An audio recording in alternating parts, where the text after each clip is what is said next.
বিসমিল্লাহির রহমানির রহিম। আসসালামু আলাইকুম ওয়া রাহমাতুল্লাহ। আজকের এই ভিডিওতে আপনারা জানতে পারবেন সহবাসের সঠিক ইসলামিক নিয়ম। বেশিরভাগ সময়ে আমরা স্বল্প জ্ঞানের কারণে বা সঠিক জ্ঞানের অভাবে সহবাসের সময় এমন কিছু ভুল করে বসি যার দরুন আমাদের উপর এবং আমাদের পরবর্তী প্রজন্মের উপর বিভিন্ন প্রভাব পড়ে থাকে। তো সহবাস নিয়ে এমন কিছু প্রশ্ন রয়েছে যা সবার জানা দরকার, যেমন স্ত্রী তার স্বামীর লজ্জাস্থান দেখতে পারবে কি না, বা স্পর্শ কিংবা মুখে নিতে পারবে কি না, এইসব ইসলামের দৃষ্টিতে কতটুকু সঠিক বা বৈধ, অথবা স্বামীর নিজের স্ত্রীর স্তনে মুখ দেওয়া বা চুম্বন করা কি জায়েজ আছে নাকি না জায়েজ। বেশিরভাগ সময়ে সহবাস সম্পর্কে এইরকম বিভিন্ন প্রশ্ন আমাদের মনে ঘুরপাক খেয়ে থাকে। তো চলুন আমরা ইসলামের নিয়ম অনুযায়ী সহবাসের সঠিক নিয়ম শিখে নিই, যাতে করে পরবর্তী সময়ে যেন ভুলেও আমাদের দ্বারা কোনো হারাম কাজ না হয়ে যায়। আর এইসব বিষয় সম্পর্কে জানা এবং বোঝা প্রত্যেক মুসলমানের জন্য অত্যন্ত জরুরি, কেননা আজকাল বেশিরভাগ মানুষ কম জ্ঞানের কারণে স্ত্রীর সঙ্গে মিলনের সময় এমন কিছু ভুল করে বসে যা তার পুরো জীবনকে এলোমেলো করে দেয়। শুধু এই একটা ভুলই ওই ব্যক্তির জীবনের সকল আনন্দকে নষ্ট করে দেয়। এর জন্য তার কাজকর্মের উপর থেকে বরকত উঠে যায়, তার কাজকর্ম এবং পরিবারের উপর একটার পর একটা ঝড় থেকেই যায়। তো এই ভিডিওটি তৈরি করার উদ্দেশ্য এটাই যে যাতে করে আপনারা এইসব ভুল শুধরে নিতে পারেন, কারণ সহবাসের সময় হয়তো আপনারা এই ভুলগুলো করে থাকেন। তো সেই জন্য আজকের এই ভিডিওতে আমরা সেই সব বিষয়গুলোকে তুলে ধরব। যদি আপনারা সেগুলোর মধ্য থেকে একটা ভুলও করে থাকেন তাহলে সর্বপ্রথমে আপনারা তওবা করে নেবেন। আর যারা এই ভুলগুলো প্রায়ই করে থাকেন তাদের ঘর এবং কর্মক্ষেত্রে কখনোই বরকত থাকবে না, তাদের উপর একটার পর একটা বিপদ আসতেই থাকবে। বরং যে লোক এমন কাজ করে তাদের ঘরে কখনোই সুখ আসে না। এই জন্য এই ভিডিওটি শেষ পর্যন্ত অবশ্যই দেখবেন। ভিডিও শুরু করার প্রথমে আপনার কাছে একটি ছোট রিকোয়েস্ট থাকবে যে ভিডিওটিতে অবশ্যই লাইক করবেন, আর যদি আপনি আমাদের চ্যানেলে প্রথম এসে থাকেন তাহলে চ্যানেলটি অবশ্যই সাবস্ক্রাইব করে নেবেন। তাহলে চলুন শুরু করা যাক। প্রথম মাশআআলা, স্ত্রীর সঙ্গে মিলিত হওয়ার সময় অর্থাৎ সহবাস করার সময় যদি আপনার অন্য কাউকে মনে পড়ে যায়, যেমন আপনি আপনার স্ত্রীর সঙ্গে রয়েছেন কিন্তু আপনার মাথাতে অন্য কিছু ঘুরছে, তো কান খুলে শুনে রাখুন, এটা এক ধরনের জিনা হয়ে যাবে। যদিও আপনি আপনার স্ত্রীর সঙ্গে মিলিত হচ্ছেন তবুও এটা জিনা হিসাবে গণ্য করা হবে, তার কারণ আপনি আপনার স্ত্রীর সঙ্গে সহবাসের সময় অন্য কাউকে মনে করছেন। আর এই একই বিষয় মহিলাদের জন্য প্রযোজ্য। যদি সে তার স্বামীর সঙ্গে মিলিত হয় কিন্তু তার মনে অন্য কিছু চলছে, অর্থাৎ অন্য কাউকে কল্পনা করছে, তবে নারীদের ক্ষেত্রেও এটা জিনা হিসাবে লেখা হবে। আর এই মাশআআলাটি সর্বপ্রথম এই জন্য বলা হলো কারণ আজকালকার যুবকদের এটা অনেক বড় একটা ভুল। তো আপনারা এই ভুল করা থেকে বেরিয়ে আসবেন। দ্বিতীয় মাশআআলাটি হলো পুরুষের তার স্ত্রীর বুকে মুখ লাগানো জায়েজ রয়েছে, কিন্তু এমনভাবে নয় যে দুধ বের হয়ে গলা অবধি পৌঁছে যায়, এমনটা করা হারাম। আর যদি ভুলবশত এমনটা হয়েও যায়, দুধ বের হয়ে যায়, তাহলে আপনারা তওবা করে নেবেন, এতে ওই দম্পতির বিবাহের সম্পর্কে কোনো প্রভাব পড়বে না। এবার তৃতীয় মাশআআলাটি শুনুন। নারী এবং পুরুষের অর্থাৎ স্বামী স্ত্রীর একে অপরের দেহে নেত্রপাত করা মানে দর্শন করা, একে অপরের স্পর্শ করা তো জায়েজ, কিন্তু ইসলামে হুকুম দেওয়া হয়েছে লজ্জাস্থানের প্রতি দৃষ্টিপাত না করতে।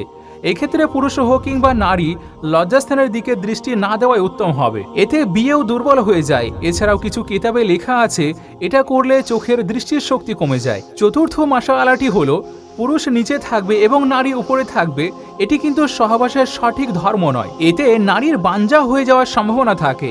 মানে যদি কোনো মানুষ এইভাবে সহবাস করে অর্থাৎ পুরুষ নিচে এবং নারী তার উপরে, তাহলে তার স্ত্রী বাঞ্জা হয়ে যাওয়া অর্থাৎ তার স্ত্রী বাচ্চা জন্ম দেওয়ার ক্ষমতা হারিয়ে ফেলতে পারে।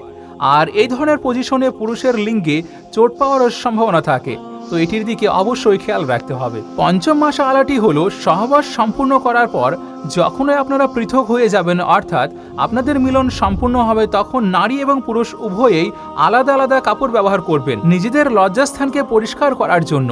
কারণ দুজনে যদি একই কাপড় ব্যবহার করেন তাহলে সেটি অত্যন্ত ঘৃণ্য একটি কাজ, আর এখান থেকে দুজনের মধ্যে একে অপরের প্রতি ঘৃণা জন্মে যায়। সহবাসের সঠিক নিয়মের ক্ষেত্রে আলা হযরত রাহমাতুল্লাহ আলাইহি ইরশাদ করেছেন, নারীদের মধ্যে পুরুষের তুলনায় 100 গুণ বেশি যৌন আকাঙ্ক্ষা থাকে, কিন্তু তাদের উপর লজ্জা চাপিয়ে দেওয়া হয়েছে। তো সেই জন্য কোনো পুরুষের বীর্যপাতের সঙ্গে সঙ্গে সে যেন তার স্ত্রী থেকে আলাদা না হয়ে যায়। সবসময় চেষ্টা করবেন যতক্ষণ না সে পরিপূর্ণ তৃপ্তি লাভ করবে ততক্ষণ তাকে না ছেড়ে দেওয়ার। কিছু সময় অপেক্ষা করবেন, তারপর যেন আলাদা হয়ে যাবেন। এমনইভাবে মিলনের পূর্বে বিসমিল্লাহ শরীফ পড়া সুন্নত। কিন্তু মনে রাখতে হবে বিসমিল্লাহ শরীফ পরিধানকৃত পোশাক খুলে ফেলার পূর্বে পড়তে হবে। আরও উত্তম হয় যখন সহবাসের উদ্দেশ্যে একটা ঘরে প্রবেশ করবেন তখন ডান পা আগে প্রবেশ করবেন, তারপর বিসমিল্লাহ পড়ে নেবেন। আর আপনারা যদি সবসময় এমনটা করেন তাহলে শয়তান কোনোভাবে ঘরে প্রবেশ করতে পারবে না। আর যদি আপনারা এমনটি না করে থাকেন, মানে সহবাসের পূর্বে সহবাসের দোয়া কিংবা বিসমিল্লাহ না পড়েন, তাহলে শয়তান আপনার সঙ্গে এবং আপনার স্ত্রীর সঙ্গে মিলিত হয়ে থাকে, আপনার সঙ্গে সহবাসের শরিক হয়। এখন এটা খুবই চিন্তার বিষয়। আপনি নিশ্চয়ই চাইবেন না আপনার স্ত্রীকে কেউ দেখুক, এমনকি আপনার স্ত্রীর নখ পর্যন্ত অন্য কেউ দর্শন করুক। যদি আপনি বিসমিল্লাহ না পড়েন তো হাদিসে এসেছে এই সময় শয়তান আপনার স্ত্রীর সঙ্গে সহবাসে লিপ্ত হয়। এখন সিদ্ধান্ত আপনার, বিসমিল্লাহ শরীফ পড়ে সহবাস করবেন নাকি না পড়ে সহবাস করবেন। 6 নম্বর মাশাআল্লাহ, আজকালকার নতুন জেনারেশন আপনারা খুব ভালো করে শুনে নিন। এখনকার সময়ে একটা বিষয় অনেক বেশি দেখা যাচ্ছে যে লোকজন সহবাসের সময় নিজেদের মধ্যে অনেক বেশি কথা বলে। যতক্ষণ তারা কথা না বলে ততক্ষণ তারা মিলনে মজা পায় না। কিন্তু আপনারা যখন এর রেজাল্ট জানবেন তাহলে আপনারা আজকের পর থেকে সহবাসের সময় কোনো ধরনের কথাবার্তা বলতে পছন্দ করবেন না। আপনাদেরকে জানিয়ে রাখি, শরীয়ত সম্মত প্রথম বিষয় হলো সহবাস করার সময় কথাবার্তা বলা মাকরু। আর এর সাথে সাথে সহবাসের ফলে গর্ভধারণ করলে সেই বাচ্চা তোতলা হওয়ার সম্ভাবনা রয়েছে। আর একই কারণে সহবাসের সময় স্ত্রীর লজ্জাস্থানে দৃষ্টি দেওয়া থেকেও বিরত থাকতে হবে, কারণ এতে বাচ্চা অন্ধ হয়ে যাওয়ার সম্ভাবনা রয়েছে।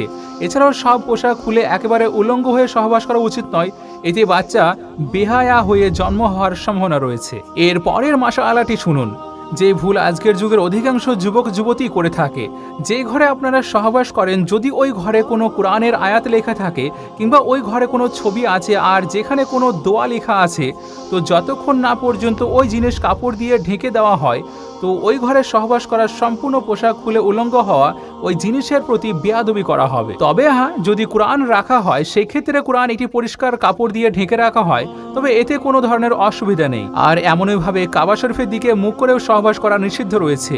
যদি কোনো স্বামী স্ত্রী যাদের ছোট একজন বাচ্চা রয়েছে বা বাচ্চা বুঝদার, তবে সেই বাচ্চার সামনেও সহবাস করা মাকরু। এমনভাবে যদি কোনো পুরুষের দুজন স্ত্রী থাকে আর দুজনের থেকে ওই ব্যক্তির কোনো পর্দা নেই, কিন্তু একজন নারীর অপর আরেকটি নারীর মধ্যে পর্দার বিধান রয়েছে, তো এই জন্য এক স্ত্রীর সামনে অন্য স্ত্রীর সঙ্গে সঙ্গম করা জায়েজ নয়। 8 মাশাআল্লাহ, আরেকটি বড় ভুল হলো বেশি বৃদ্ধ মহিলার সঙ্গে বা দাঁড়িয়ে সঙ্গমে লিপ্ত হওয়া। শরীর অনেক দুর্বল হয়ে যায়। এছাড়াও দেহের ভিতরে বিভিন্ন রোগ ব্যাধি জন্ম নেয়। এমনভাবে ভরা পেটে সহবাস করা থেকে বিরত থাকতে হবে, কারণ এটা আপনার শরীরের জন্য অনেক ক্ষতিকারক হতে পারে। সহবাস শেষ হওয়ার সঙ্গে সঙ্গে ঠান্ডা পানি পান করা উচিত নয়, কারণ এটাও আপনার শরীরের জন্য অত্যন্ত ক্ষতিকর। আর সহবাসের পরপরই পানি পান করলে আপনার পুরুষ শক্তি কম হয়ে যেতে পারে। ঠিক একইভাবে সহবাস শেষ হওয়ার পরপরই গোসল করা উচিত নয়, বরং কিছু সময় বিশ্রাম নিয়ে তারপর গোসল করা ভালো, কারণ ওই সময়ে শরীর অনেক বেশি গরম থাকে আর সঙ্গে সঙ্গে পানি দেওয়া শরীরের জন্য অত্যন্ত ক্ষতিকর। আর একটা জিনিস, কোনো মহিলার মাসিক চলাকালীন সময়ে সহবাস করাও জায়েজ নয়। হতে পারে সেটা বিবাহের প্রথম রাতই হোক না কেন, তাও সেটা বৈধ নয়। যদি কেউ এটাকে জায়েজ হিসেবে জানে বা এরকম বলে থাকে এটা করা জায়েজ আছে, মানে আমাদের বিয়ের প্রথম রাত সুতরাং আমরা এমনটা করতেই পারবো, তো এইরকম যদি কেউ বলে তাহলে ওই ব্যক্তি প্রকাশ্য কাফের হয়ে যাবে। একইভাবে স্ত্রীর পায়ুপথে সঙ্গম করাও শক্তভাবে হারাম ঘোষণা করা হয়েছে, এটা একদমই নাজায়েজ। কিন্তু নারীদের পিরিয়ডের ক্ষেত্রে আরেকটি মাসালা শুনে রাখুন, ঋতু চলাকালীন সময় নারী অশুদ্ধ হয়ে যায় না, কারণ অনেক জায়গায় এইরকম রীতি দেখা যায় যে নারীর পিরিয়ড হয়েছে তো সেই জন্য সে নাপাক হয়ে যায়। এমনকি তাকে খাদ্য তৈরি করা থেকে শুরু করে বিভিন্ন কাজে হতে বিরত রাখা হয়, এমনকি তার হাত থেকে কিছু খাওয়াও পাপ মনে করা হয়। তাহলে এটা এক ধরনের অন্যায় হবে। আপনাদেরকে জানিয়ে রাখি, পিরিয়ডের সময়ে স্ত্রীর সঙ্গে শুয়ে থাকলেও কোনো নিষেধ নেই, যদি সহবাসের ভয় না থাকে তখন। শুধুমাত্র পিরিয়ডের সময়ে সহবাস করা হারাম করা হয়েছে এবং না জায়েজ, এছাড়াও আর কোনো সমস্যা নেই। মুসলিম শরীফে একটি হাদিসে এসেছে, কিয়ামতের দিন সবচেয়ে নিকৃষ্ট পুরুষ এবং নারী তারাই হবে যারা নিজেদের পার্টনারের গোপন রহস্যের কথা বন্ধুদের মধ্যে শেয়ার করে। যেমন কারোর বিবাহ হয়েছে তো সকালে বন্ধুরা এসে জিজ্ঞেস করে, বল রাতে কি কি হয়েছে, তো তখন হয়তো সেই বর অথবা কনে সম্পূর্ণভাবে সেটিকে খুলে খুলে বর্ণনা করে, কেননা এখানে তারা মনে করে যে এরা তো আমার কাছের বন্ধু, এদেরকে জানালে কোন এমন সমস্যা হবে। কিন্তু এখানে আমরা ভুলে যাই যার কথা বন্ধুদেরকে বলছি সে হয়তো বন্ধুদের থেকেও আমার কাছে আপনজন, তো সেই জন্য এমন নিকৃষ্ট জিনিস থেকে দূরে থাকবেন, কেননা ইসলামে এটা সম্পূর্ণরূপে হারাম এবং না জায়েজ। আর এই বিষয়ে আল্লাহ তাআলা একদমই পছন্দ করেন না। আরেকটা জিনিস, বর্তমানে অনেকেই আছেন যারা তাদের স্ত্রী থেকে দীর্ঘদিন দূরে থাকেন, যেখানে ইসলামের নিয়ম অনুযায়ী স্ত্রীর থেকে দূরে থাকার সময় মাত্র 4 মাস নির্ধারণ করা হয়েছে। এর বেশি সময় স্ত্রী থেকে দূরে থাকা নিষেধ করা হয়েছে। হযরত ইমাম গাজ্জালী রাহমাতুল্লাহ আলাইহি বর্ণনা করছেন, সহবাস করা জান্নাতে প্রাপ্ত সুখগুলোর মধ্যে একটি। হযরত জুনায়েদ বাগদাদী রাহমাতুল্লাহ আলাইহি বলেছেন, মানুষের জন্য সহবাস এমন এক প্রয়োজন যেমন দিনের জন্য সূর্যের, কেননা রাত্রি হৃদয়ের সুখের একটি সুখ। হাদিসে মুবারাকাতে এসেছে, জিনা করা যেমন হারাম এবং গুনাহ, ঠিক তেমনই স্ত্রীর সঙ্গে মিলিত হওয়া পুণ্যের কাজ। উম্মুল মুমিনিন হযরত আয়েশা সিদ্দিকা রাদিয়াল্লাহু তাআলা আনহু থেকে বর্ণিত, নবী করিম সাল্লাল্লাহু আলাইহি ওয়াসাল্লাম ইরশাদ করেছেন, যখন একজন পুরুষ তার স্ত্রীর হাত ধরে তখন তার আমলনামায় 1টি নেকি লেখা হয়। যখন সে স্ত্রীর গাল স্পর্শ করে তখন 10 নেকি লেখা হয়। আর যখন সে সহবাস করে তখন সেটি দুনিয়ার সবচেয়ে উত্তম হয়ে যায়। এবং সহবাসের পর যখন সে গোসল করে তখন তার শরীরে যত লোমে পানি পৌঁছাবে প্রত্যেক লোমে এক একটি করে নেকি দেওয়া হবে, এক একটি গুনাহ মাফ করে দেওয়া হবে এবং তার মর্যাদাকে উঁচু করে দেওয়া হবে। হযরত আব্দুল্লাহ ইবনে মাসউদ রাদিয়াল্লাহু তাআলা আনহুর নিকট এক ব্যক্তি জিজ্ঞেস করলেন, আমার যে মেয়ের সঙ্গে বিবাহ হতে যাচ্ছে আমার মনে হয় সে আমাকে পছন্দ করবে না। তখন আপনি বললেন, মোহাব্বত আল্লাহর তরফ থেকে আসে আর ঘৃণা শয়তানের থেকে। তুমি এক কাজ করো, যখন ওই মেয়ের সঙ্গে প্রথমবার মিলিত হবে তার পূর্বে 2 রাকাত নফল নামাজ পড়ে শুকরিয়া আদায় করবে, আর এমনভাবে আদায় করবে যেন তুমি ইমাম আর সে তোমার অনুসারী। অর্থাৎ নামাজের জন্য পুরুষ আগে দাঁড়াবে এবং স্ত্রী তার পিছনে, আর 2 রাকাত নফল নামাজ আদায় করবে। তাহলে ইনশাআল্লাহ আল্লাহ তাআলা তোমার স্ত্রীর হৃদয়ে মুহাব্বত জাগিয়ে দেবেন। তো এই সম্পূর্ণ বিষয়টি বিয়ের প্রথম রাতে রয়েছিল। যাদের বিবাহ হয়েছে তারা নিশ্চয়ই প্রথম রাতে নফল নামাজ আদায় করেছেন, আর যারা বিবাহ করেননি তারা অবশ্যই আদায় করবেন। এতে আপনার সম্পর্ক যেমন পবিত্র হবে তেমন মহাব্বতও বৃদ্ধি পাবে। কিন্তু বর্তমান সময়ের দিকে তাকালে দেখা যায় মানুষের মধ্যে এত স্বল্প ইলম যে তারা সবকিছু ভুলে যায়। বিয়ের পরে এক নতুন জীবনের সূচনা ঘটে। তো যারা যুবক এবং যুবতী তারা যেন ইসলামিক উপায়ে তাদের নতুন জীবনকে শুরু করে, যেন ভবিষ্যৎ সময়ে তাদের জীবনে আল্লাহর তরফ থেকে রহমত নেমে আসে, বিবাহিত জীবন সুখের ও সুন্দর হয়। সেই জন্য নিয়ত করে রাখুন, বিয়ের প্রথম রাত্রিকে ইসলামিক শরীয়ত মোতাবেক পালন করবেন ইনশাআল্লাহ। আল্লাহর কাছে দোয়া করি যে আল্লাহ যেন সবাইকে সঠিক রাস্তাতে চলার তৌফিক দান করেন, আমিন।